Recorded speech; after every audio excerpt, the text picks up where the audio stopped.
नमस्कार दोस्तों, मैं निधि सिंह द फैक्ट टाइम में आपका स्वागत करती हूँ। जानेंगे आखिर क्या है डेरा सच्चा सौदा का सच। आज फ्री मेगा आई कैंप लगाया गया है, जो कि 29वां मेगा आई कैंप है, गुरुजी द्वारा आयोजित है। गुरुजी की प्रेरणा पे चलते हुए हर साल ये जो आई कैंप है वो लगता है, मगर सच्चाई क्या है आखिर इस आई कैंप की, किसी मीडिया के चैनलों पे ये नहीं बताया जाता। और ये बहुत बड़ी दुखद खबर है हमारे देश के लिए, क्योंकि आज लाखों लोग इस आई कैंप से वंचित रह गए, सिर्फ और सिर्फ इस वजह से कि एक संदेशवाहक जो कि चौथा पिलर माना जाता है, चौथा स्तंभ माना जाता है, उसने इस खबर को कहीं नहीं दिखाया, तो लोग वंचित हैं इसकी सेवा से। ऐसी ही एक शख्स हमारे साथ जुड़ी है, जानते हैं आखिर क्या है डेरा सच्चा सौदा का सच। नमस्कार मैम, क्या नाम है मैम? सुरभि इंसान। मैम डेरा से कब से जुड़े हो? मैं बाय बर्थ डेरा सच्चा सौदा से जुड़ी हुई हूँ। क्वालिफिकेशन क्या है मैम? BSc B.Ed। मैम आप BSc B.Ed हो, उसके बावजूद, पढ़े लिखे होने के बावजूद डेरा सच्चा सौदा जैसी जगह पर क्या कर रहे हैं? पढ़े लिखे होने का यही तो फायदा ना, I can feel the truth and I can relate to the truth. ऐसा एक वहम है कि धार्मिक संस्थानों में या धार्मिक जगहों पे सिर्फ अनपढ़ लोग या अंधविश्वासी जिन्हें कहा जाता है, लोग कहते हैं। हम अंधविश्वासी नहीं, पढ़े लिखे दृढ़ विश्वासी लोग हैं, जो डेरा सच्चा सौदा की संस्था में बचपन से, जन्म से आ रहे हैं और ताउम्र मरते दम तक भगवान से यही प्रार्थना करते हैं कि आते रहें, क्योंकि जो सच, जो जिंदगी जीने का तरीका, जो जीवन यापन का तरीका, जो हर चीज़ की असली मायने हैं, वो हमें डेरा सच्चा सौदा में आकर ही सीखने को मिले हैं। स्टडी, क्वालिफिकेशन, ये सब एजुकेशन तो मिल जाएगी मार्केट में, कहीं से भी अवेलेबल हो जाएगी, बट उस एजुकेशन के पीछे जो वैल्यूज़ हैं, उस एजुकेशन से जो हम एजुकेटेड बनते हैं, एजुकेशन होना और एक एजुकेटेड होना और उन चीज़ों को मानना दो डिफरेंट चीज़ें हैं। वो हमने डेरा सच्चा सौदा में आके महसूस की, सीखी और समझी है। मैम कैसा माहौल लगा आपको डेरा सच्चा सौदा के अंदर? इतना प्यारा माहौल है, आप ऐसा समझ सकते हैं। जब गुरुजी थे तो ऐसा फील होता था कि घर के सबसे बड़े मेंबर जो हमारे मुखिया हैं वो बैठे हैं हमें और समझा रहे हैं, बेटा क्या सही है, क्या गलत है, कैसे करना है, क्या नहीं करना है। और ये नहीं कि सिर्फ बोल दिया ऐसा करना है, ऐसा नहीं करना है, समझाते थे उसका रीज़न क्यों है, ऐसा करने से आपको क्या मिलेगा और ऐसा करने से कैसे आप रॉन्ग डिसीजन ले रहे हो। मैम कहीं ना कहीं मीडिया में खबरें चलाई गई थी, उसके बारे में आपका जो पर्सनल राय है वो किस तरीके? I want to thanks to you कि मीडिया का चलो एक पार्ट तो हम तक पहुंचा जो ये जानना चाहता है एक्चुअली सच क्या है, क्योंकि अभी तक जो हमने खबरें सुनी थी वो सब सूत्रों के हवाले से थी, जिनके सूत्र आज तक हमने कभी डेरा में भी नहीं देखे और वैसे भी नहीं देखे। लेकिन हम वो सच्चे सूत्र हैं जो मैं अभी बोल रही हूँ, हम जन्म से डेरा से जुड़े हैं और आखिरी सांस तक जुड़े रहेंगे। तो मैं असली सूत्र हूँ जो बता सकती हूँ कि जो मीडिया में दिखाया गया है वो पूरा ही गलत है। मैं दम भरती हूँ इस बात का कि वो पूरा ही गलत है, और मैं ये सिर्फ कहने के लिए नहीं कह रही। आप आइए डेरा सच्चा सौदा में, जानिए और देखिए और समझिए। अगर आपको कुछ ऐसा लगे तो आप भी बैठकर इंटरव्यू दीजिए कि ये नहीं, ये है, मैंने झूठ बोला है, क्योंकि मैं तो 100% श्योरिटी से बोल सकती हूँ कि जो मीडिया ने दिखाया टोटल मसाला है, टोटल फॉल्स न्यूज़ है, उसका कोई बेस नहीं है। हमारा जो एक स्कूल है जो कि हरियाणा का नंबर 1 स्कूल कहलाता है, उसको कहाँ तो गुफा से रिलेट कर दिया। जो हमारा SMG रिजॉर्ट है जहाँ हम चिल करने के लिए जाते हैं, कहाँ उसकी एक अच्छी सी वो बेसमेंट सी टाइप जाने के लिए एंट्री गेट है, उसको गुफा की सुरंग बना दिया। सो मीडिया तो टोटली इस टाइम बेसलेस चल रही है। किस आधार पर चल रही है ये तो मैं भी मीडिया से जानना चाहूँगी। मैं चाहूँगी वो यहाँ आए और डेरा सच्चा सौदा की साध संगत के रूबरू होके उनके सामने ये कहे ना कि ये गुफा है, तो उनको पता चलेगा एक्चुअली गुफा क्या है। गुफा कुछ नहीं, एक तेरावास है। जैसे मैंने बोला, पिताजी घर के बड़े मुखिया की तरह थे। वो एक बिल्डिंग थी जिसमें एक छोटा सा उनका अपार्टमेंट था, जहाँ हम सेवादार जाते थे रेगुलरली, एवरी मंथ हम जाते थे।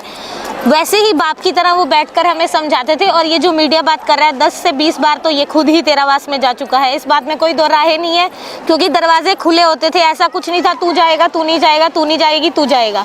तो वो दरवाजे खुले थे, हर सेवादार को वहाँ बुलाया जाता था, बाप की तरह समझाया जाता था, बच्चों का प्यार मिलता था हमें वहाँ।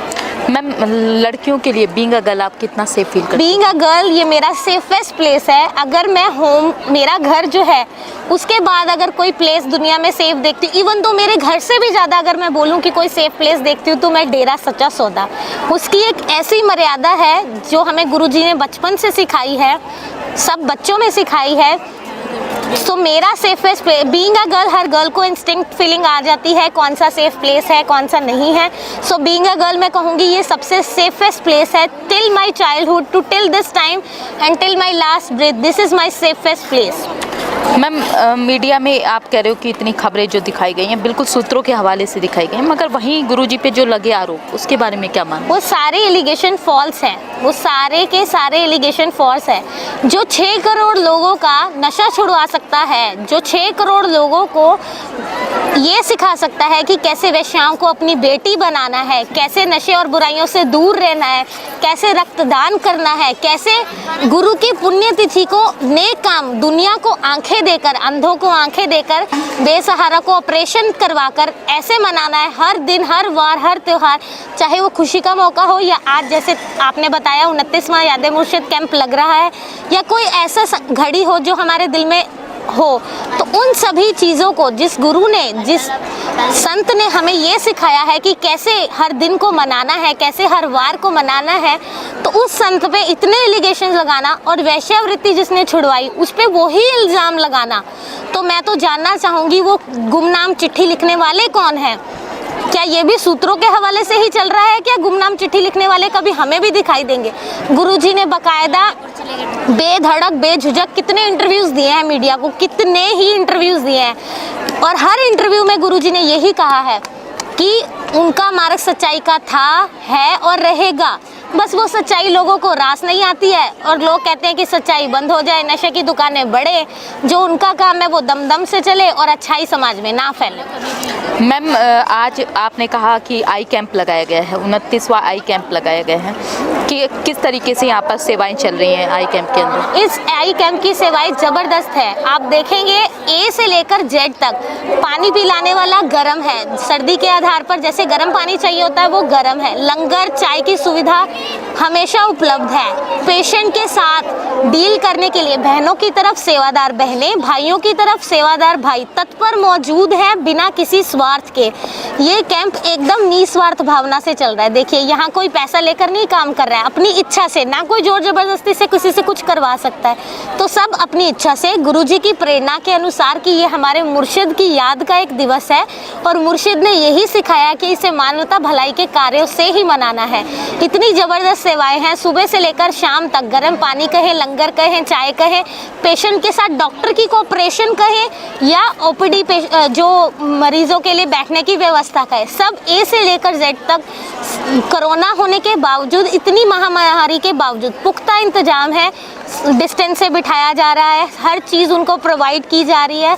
तो हर एक चीज़ फील भी नहीं हो रहा कि ऐसा कुछ महामारी चल रही है बाहर तो उसका कुछ इफ़ेक्ट हो, नहीं, वो कैंप में कुछ इफ़ेक्ट नहीं दिख रहा। सब जो भी रूल्स है, गाइडलाइंस है, उसके अकॉर्डिंग सब काम स्मूथली चल रहा है। मैम एक तो होता है कि किसी को चश्मे दे देना और एक होता है किसी जो आँख नहीं है उसको आँखें दान दे देना, क्या ये भी कार्य करे जा रहे हैं? जी हाँ, जिसको चश्मे की ज़रूरत है उनको चश्मे, जिनको आंखें साफ करने के लिए कईयों को दर्द होता है, हल्का दवाई की ज़रूरत है उनको फ्री दवाई, जिनके आंखों के ऑपरेशन की ज़रूरत है उनको आंखों का ऑपरेट किया जा रहा है। मेनली ये कैंप आंखों के ऑपरेशन का ही है।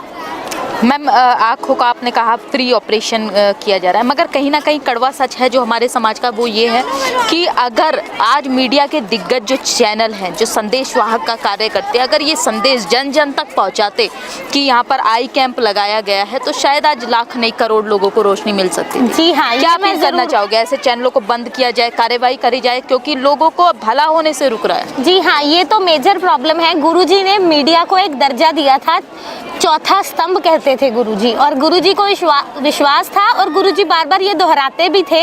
जैसे आप आज काम कर रहे हैं मीडिया की दुनिया तक, जन जन तक ये संदेश पहुंचाने का कि कहाँ पर किस सच है, कहाँ पर झूठ है और कहाँ पर ऐसा मानवता भलाई का कार्य हो रहा है जिससे लोगों का भला हो सके, ये काम हमारे दिग्गज चैनलों का था, जिसमें वो आज बेहद पीछे रह गए हैं। उनका काम आजकल सिर्फ बेसलेस न्यूज़ चलाना, मसाला देना, इधर उधर की खबरें देना रह गया है। जो ऐसी चीज़ है जो लोगों को लाखों की तादाद में फ़ायदा पहुंचा सकती थी, जिससे लोग अपना जीवन में एक कहते हैं ना, ऑपरेट करवाना भी कई लोग नहीं करवा सकते। अब वो पता नहीं कैसे किस दुविधा में होंगे कि कोई हमारा उद्धार कर दे। तो गुरुजी ने उसी उद्धार के लिए ही ये कैंप की शुरुआत की थी, पर ये इन्फॉर्मेशन की कमी होने के कारण ये हमारा मीडिया जो है ये अपना कार्य पता नहीं क्यों सही ढंग से नहीं कर पा रहा। वो जो राइट इन्फॉर्मेशन है, जो सबका हक है जानने का, जिसके लिए एक्चुअली मीडिया बनी थी, वो क्यों नहीं सब तक पहुंचा पा रहा।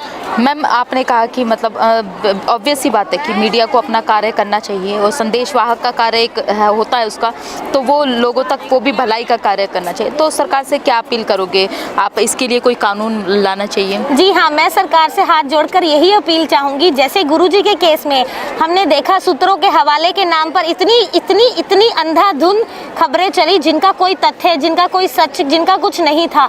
अब आप देखिए, पेटीएम पे थोड़े दिन पहले एक मैंने सुना था, हल्का सा गूगल ने उसको बैन टाइप कर दिया था कि वो हम नहीं डाउनलोड कर सकते थे यूज़र, जो वो किस लिए कि उस पर बहुत ज़्यादा ना सट्टेबाजी होने लगी थी। तो अगर एक ऐप के लिए सरकार इतनी चौकन्नी हो सकती है, तो इतना बड़ा समाज का जो सच है, जो सबके सामने आना चाहिए, वो कितना झूठ में लिपट के लोगों को दिखाया जा रहा है। लोगों के अंदर गलत भावनाएं पैदा की जा रही है। जो लोग 6 करोड़ वहाँ जाते हैं, उनकी भावनाओं को कितना आहत किया जा रहा है। आप ये देखिए, अगर हमारे घर में हमारे माँ बाप, बहन भाई पे कोई गली वाला आवाज़ उठा दे तो हमें कितना बुरा लगता है। तो ऐसा बाप जिसने 6 करोड़ बच्चों को ज़िंदगी दी है, ज़िंदगी जीने का ढंग सिखाया है, उस पर अगर ऐसी तोहमतें लगे तो हम बच्चों पे क्या गुजरेगी। तो मैं सरकार से हाथ जोड़ के अपील करती हूँ, जैसे अब एक एग्जाम्पल थी ये पेटीएम की, अगर इस लेवल के लिए भी आप स्टेप ले सकते हैं, उसको बैन कर सकते हैं, चाइना की कितनी सारी ऐप्स बैन कर सकते हैं, तो क्यों ना एक मीडिया पे भी कानून हो जिसमें हमें भी फॉल्स नहीं, ट्रू जो न्यूज़ है वो मिले। मेरा तो जब से मैंने ये खबरें देखी हैं, क्या गुफा है, क्या ये है, इनका वर्जन देखा है, क्योंकि मेरा वर्जन तो मुझे पता है, मैं बचपन से यहाँ रही हूँ, लेकिन जब से मैंने मीडिया का वर्जन देखा है ना, कोई भी प्रॉब्लम होती है, कोई भी समाज का कुछ भी हो रहा होता है, तो मेरा मन ही नहीं करता कि मैं न्यूज़ देखूं, जस्ट बिकॉज पता नहीं उसमें सच्चाई कितनी है और नहीं कितनी है। तो मैं यही सरकार से अपील करूंगी हाथ जोड़ के कि इसके लिए भी कोई कानून बढ़े, कि ऐसे ही नहीं कोई अपना बिजनेस चलाता रहे। ये बिजनेस नहीं है, ये उनका काम है जन जन तक सही इन्फॉर्मेशन पहुंचाना। वो सही नहीं पहुंचा सकते तो गलत भी ना पहुंचाए। मैं तो यही कहूँगी, चलो ठीक है, आप सही इन्फॉर्मेशन नहीं पहुंचा सकते तो गलत भी ना पहुंचाए।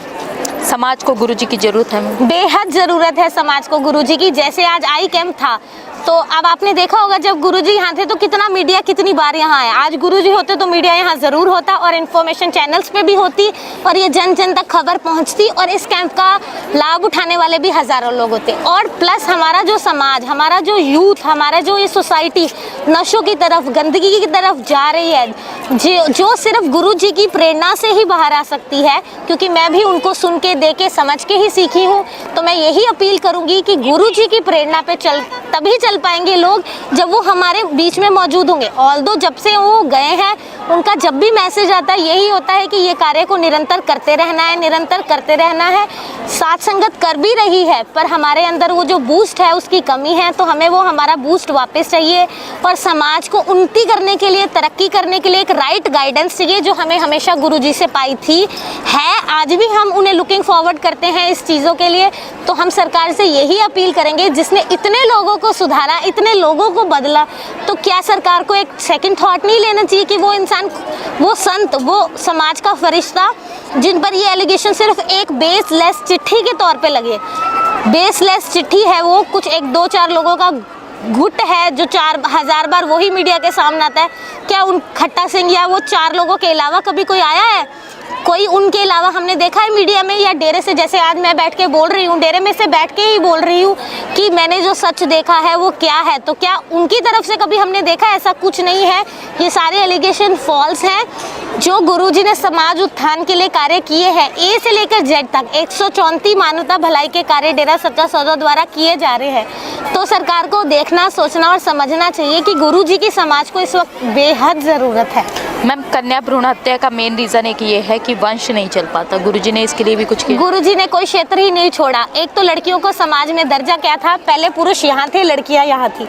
तो गुरुजी ने ऐसा नहीं किया कि बेटों को नीचे लाके इक्वलिटी लाए। गुरुजी बेटियों को ऊपर लाके दोनों को इक्वल लेकर आए और अब साथ में ऊपर लेकर चल रहे हैं। गुरुजी ने कन्या भ्रूण हत्या से लेकर गुरुजी ही थे जिन्होंने 1994 से ये बीड़ा उठाया था कन्या भ्रूण हत्या का, और गुरुजी ही थे जिन्होंने डेरे में ये फॉर्म भी भरवाए थे, हम एक, हमारा एक ही काफ़ी। तो गुरुजी हमारे बाप है ना, तो उन्हें चिंता भी होती है कि अगर एक ही बच्चा है और वो भी लड़की है तो मेरे बच्चे ये सोचेंगे कि अब हम क्या करें। तो गुरुजी ने उसका भी सल्यूशन निकाला, कुल का क्राउन। गुरुजी ने एक ऐसी रीत चला के दिखाई जिसको हम एक्सपेक्ट भी नहीं कर सकते समाज में कि कोई कर पाएगा। गुरुजी ने कुल का क्राउन के द्वारा ऐसी रीत चलाई कि अब लड़के विवाह करके लड़कियों के साथ उनके घर जाएंगे और उनके बेटों की तरह उनके घर रहेंगे।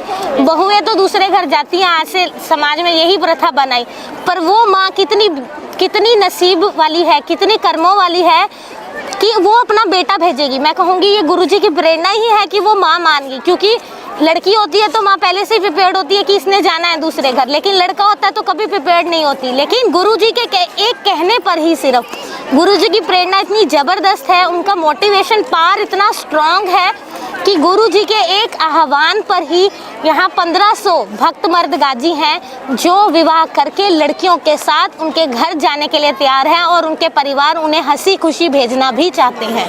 बहुत बहुत धन्यवाद मैम आपका। जैसा कि आपने देखा एक बीएड टीचर जो वेल क्वालिफाइड हैं, उनका इतना बड़ा बयान कि अगर हिम्मत है तो किसी को वो सूत्रों के हवाले से खबरें ना दिखाएं, वो सामने आए और सामने मीडिया के चैनलों पे सामने बोले। आखिर एक के बाद एक खबरें क्यों दिखाई गई? चलिए वो सब तो सही है, मगर बात अब आती है कि जब सच दिखाने की आई कैंप लगा हुआ है, मगर दिग्गज जो चैनल है मीडिया के जाने माने, उन पे कोई भी खबरें ऐसी नहीं दिखाई गई कि डेरा सच्चा सौदा में फ्री मेगा आई कैंप है। आखिर ऐसा क्यों? क्या वो नहीं चाहते कि यहाँ पर जो लोगों का भला हो सके, हमारे देशवासियों का भला हो सके? क्या वो नहीं चाहते कि जो रोशनियाँ मिल सके लोगों को जो लोग देख नहीं सकते? या वो नहीं चाहते कि हमारा देश आगे उन्नति करे?